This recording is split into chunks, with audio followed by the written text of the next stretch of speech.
Have you ever felt forgotten? Ever been in a season where shame told you you had no value? Where silence from people sounded louder than the voice of God?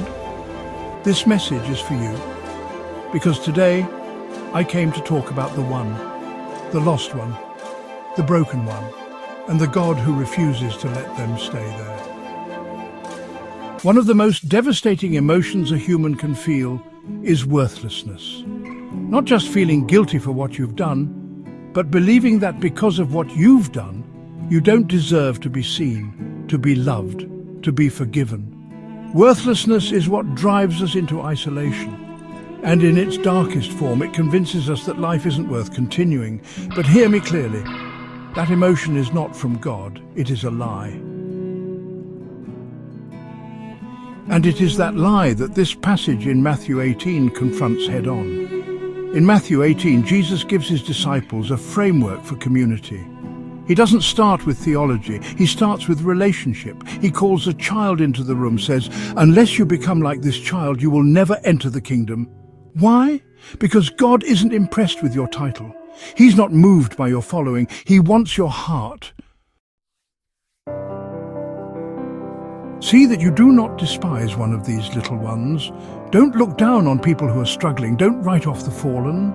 Don't treat someone's worst season like it's their permanent condition, because God doesn't. Then Jesus gives us a picture, a parable. A shepherd has 100 sheep, one goes missing. You'd think 99 out of 100? That's pretty good, but not to God. God doesn't count like we count. God doesn't measure by crowds. He moves for the one.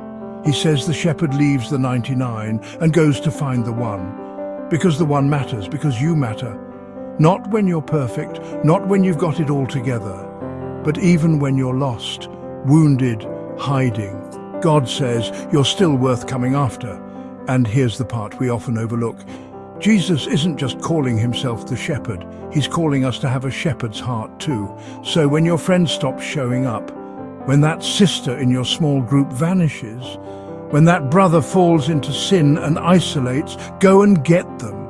That's not just the pastor's job, that's the call of every believer. Christianity is not a solo sport. We don't just gather, we go. We don't just attend church, we are the church. And real church doesn't gossip about the missing. Real church goes out and finds them. Let me tell you something real. There was a season in my life, convinced he was done with me.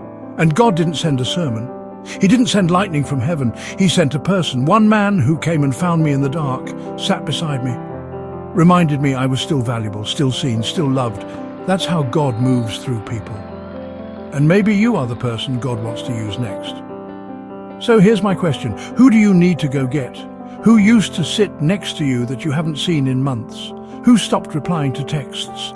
Not because they're busy, but because they're broken? Go.